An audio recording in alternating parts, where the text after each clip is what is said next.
The 14th of October, 1942. In the middle of the North Atlantic, the submarine USS Gunnel, SS 253, a member of the Gato-class fleet of the U.S.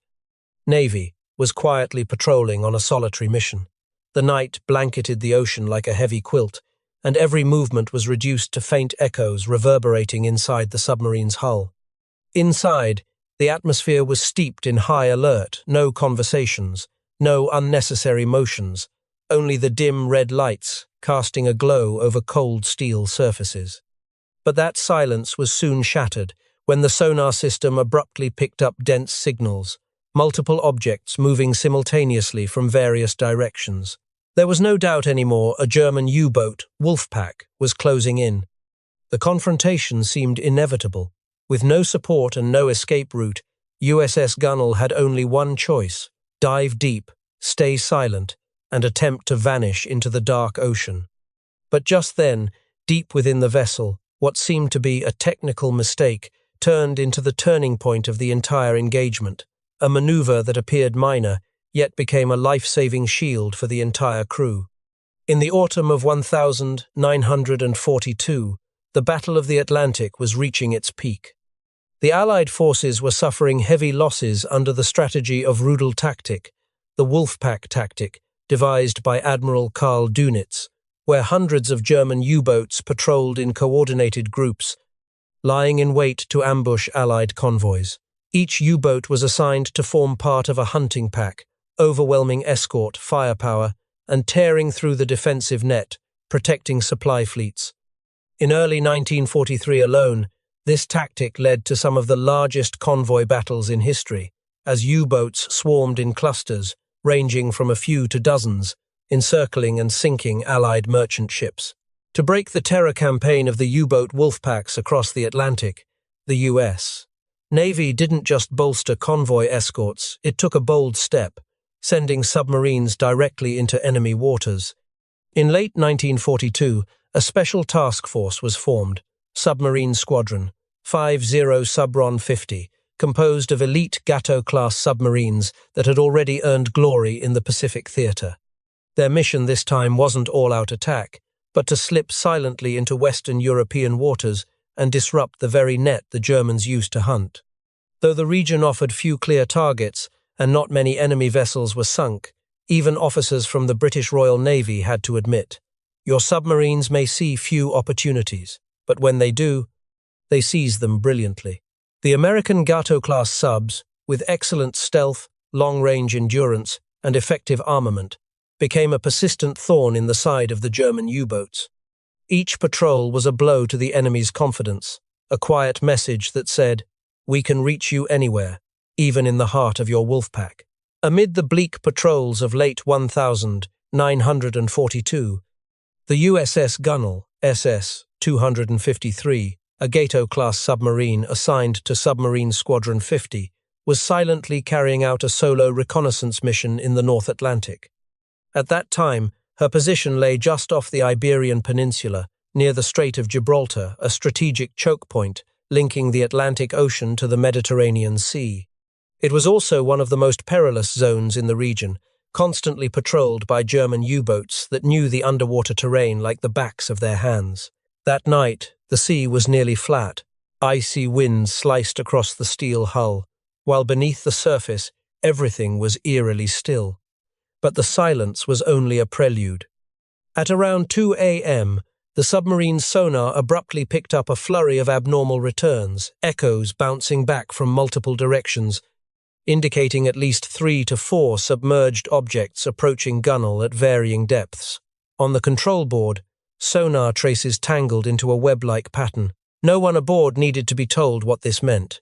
Throughout 1942, the Allies had suffered grievous losses at the hands of the notorious U-boat Wolfpacks, a signature Nazi tactic where multiple submarines coordinated to track and destroy targets by encircling them from all sides under the cover of night. And now, in this remote stretch of deep ocean, the USS Gunnel had caught the attention of such a pack.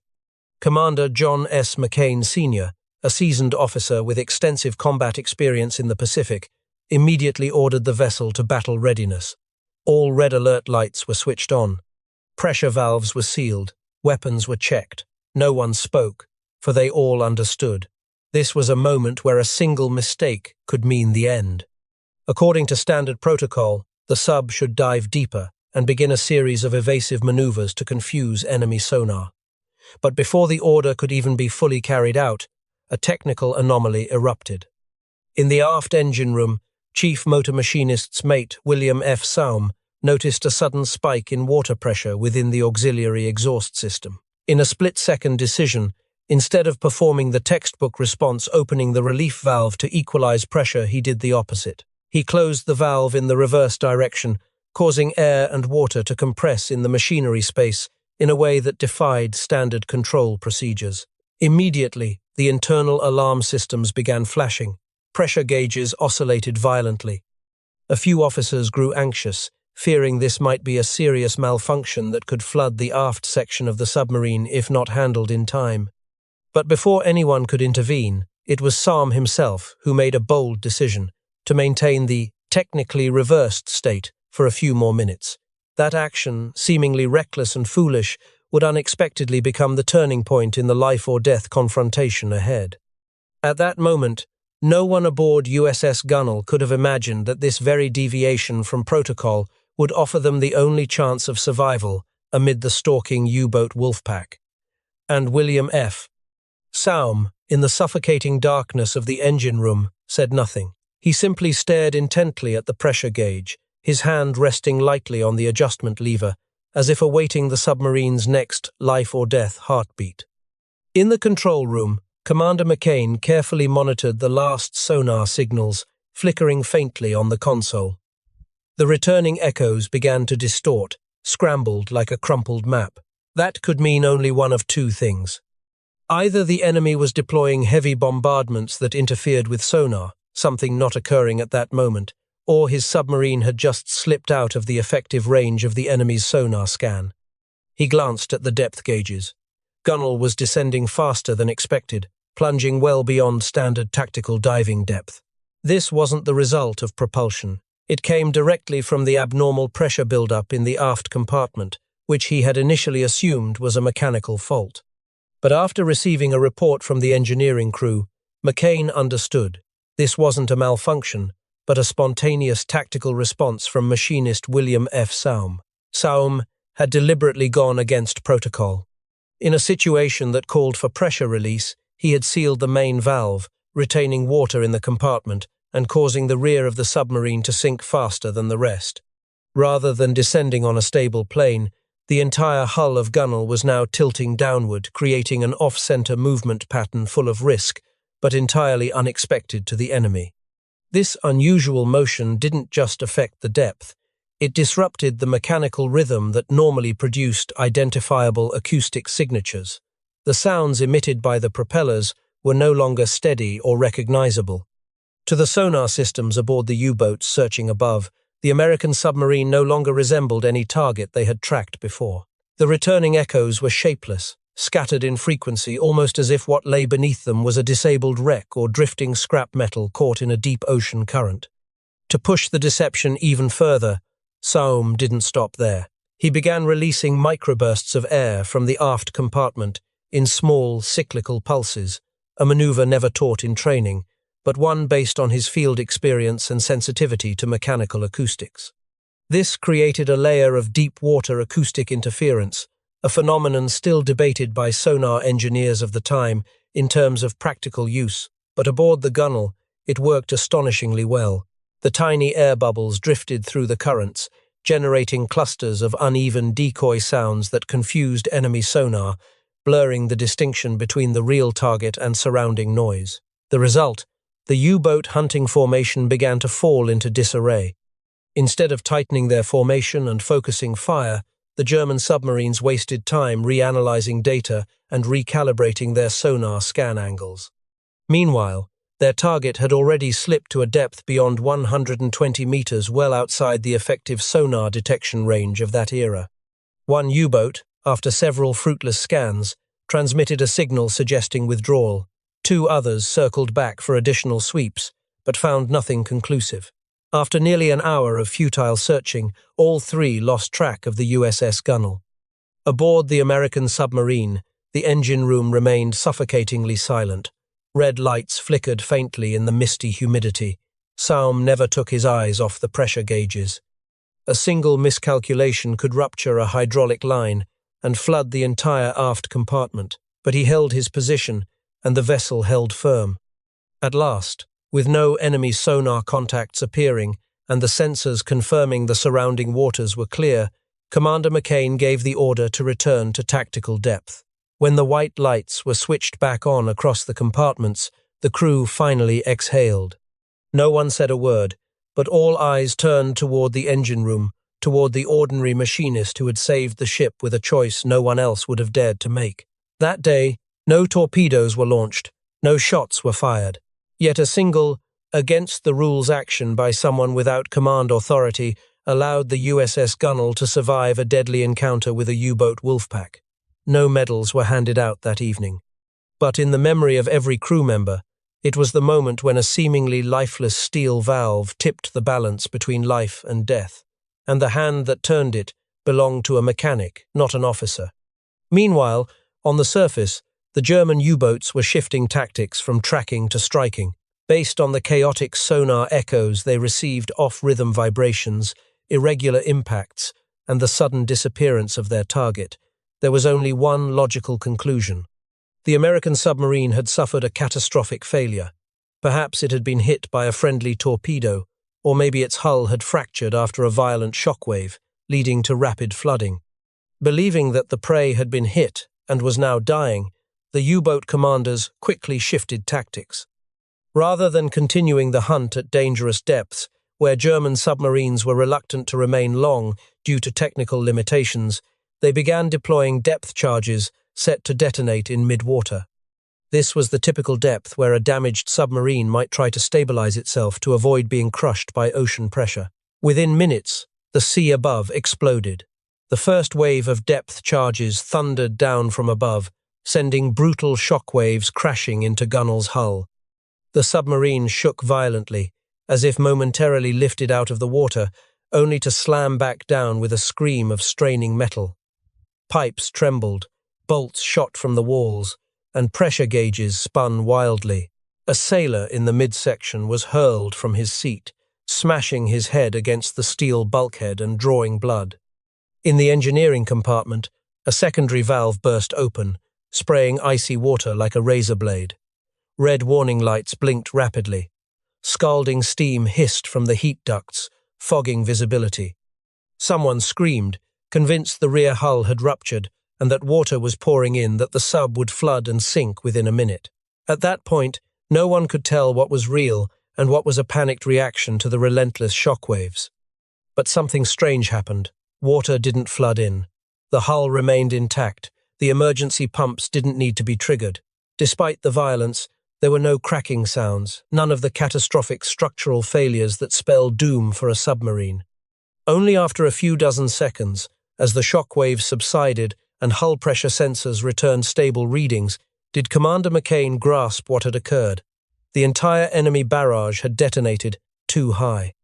Because USS Gunnel was diving much deeper than the enemy anticipated, nearly 30 meters below the tactical safe range, expected by German sonar, it had avoided the full force of the attack. What had seemed like a death blow had only brushed the upper water layers, with the concussive force diffusing harmlessly into the dense ocean below. In the realm of submarines, the difference between life and death is sometimes measured in mere meters of depth, and this time it had tilted in favor of the Americans. The sub's hydroacoustic sensors began returning weaker and weaker signals from outside. The enemy sonar pings slowed, then stopped completely. No more explosions, no more tremors. Gunnel now seemed to drift silently along the ocean floor, having narrowly evaded the executioner's blade. In that moment, every crew member kept their eyes fixed on the gauges, hearts pounding like war drums. Inside the heavy hull was the unmistakable sensation of having escaped the claws of a beast, yet none of them truly understood how they were still alive. None except one man, still gripping the pressure lever in the shadows of the engine room, William F. Saum, who had turned a seemingly backward maneuver into an invisible shield that saved them all. The entire sequence unfolded in under 5 minutes, an interval far too brief for a life-or-death confrontation, yet it stretched like a lifetime for the submariners holding their breath beneath the ocean. And it was in that fleeting moment that a seemingly mistaken action, closing a hydraulic valve against standard procedure, created an effect no one could have foreseen. USS Gunnel, thought to be cornered and doomed, suddenly slipped through the water and escaped the tightening grip of the U-boat Wolfpack. At a depth few submarines dared to reach, the vessel glided along the boundary between life and death. Her hull groaned in protest under the crushing weight of the sea, while her engines were nearly silent, the sub drifting slowly on inertia alone. Gunnel had descended so deep that her pursuers believed the prey had been torn apart and was now sinking to the bottom, no longer worth the chase. Minutes later, when sonar sensors could no longer detect enemy propulsion noise, Captain McCain made the calculated decision to begin a cautious ascent. At a new tactical depth, the navigation system was reactivated at its lowest power setting, minimizing any acoustic signature. Electric current trickled through the sub like blood returning to a numbed limb. It was as though Gunnel had awakened from a long sleep. At that point, scattered enemy radio signals began coming through. There were no longer attack commands or formation instructions.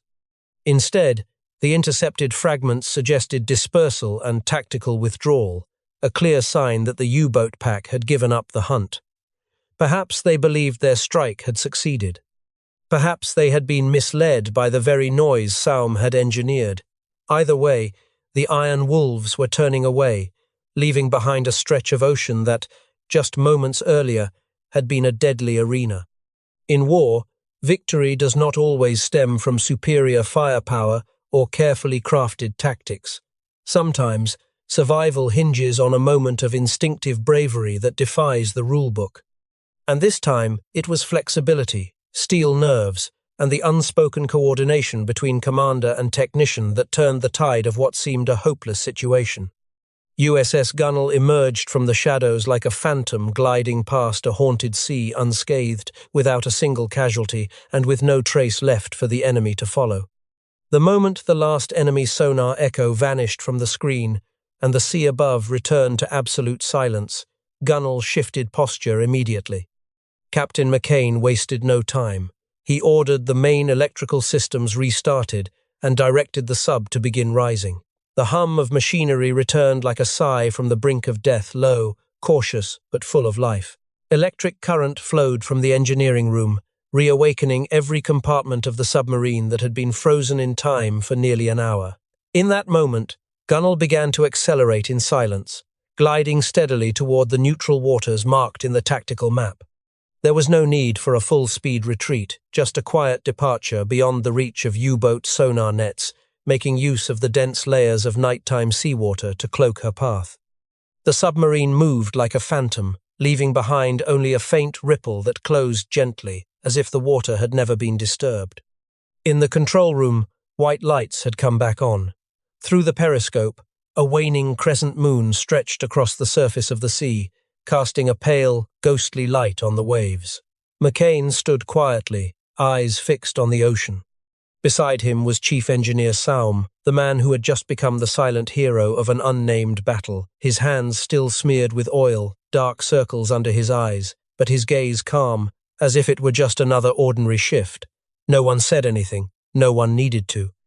USS Gunnel had escaped death by the narrowest of margins, not by overwhelming firepower or superior tactics, but through a decision that, at first glance, seemed like a mistake, yet proved to be a masterstroke of situational brilliance.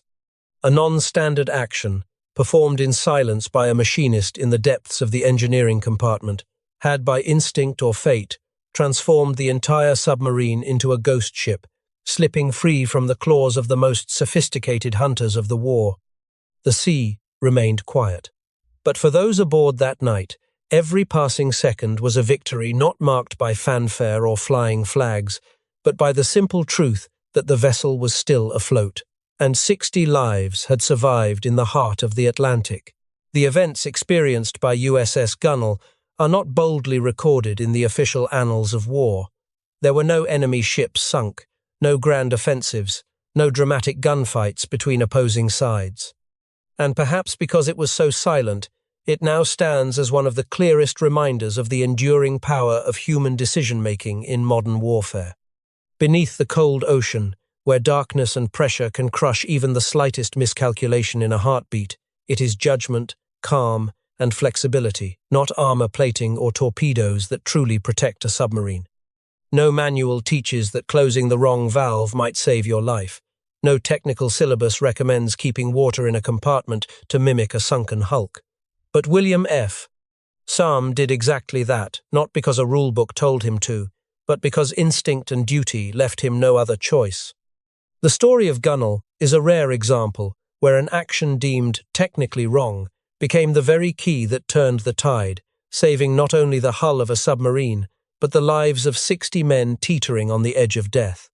In a moment no one anticipated, a non-standard decision managed to outwit even the most experienced hunters of Nazi Germany. A Royal Navy Vice Admiral once remarked about the U.S. submarine force in Europe. The number of targets they encountered may have been small, but whenever the chance arose, they seized it with such excellence that they surpassed even the tally of enemy ships sunk. And Gunnel, on a mission that seemed uneventful, proved that a meaningful contribution does not always wear the badge of victory. Sometimes it simply means bringing everyone home alive. In war, superior firepower doesn't always decide the outcome. It is the human being under pressure, in darkness, in the face of despair, who knows how to make the right decision, even when it doesn't come from any manual. And sometimes, what seems like a mistake is the only thing standing between life and death.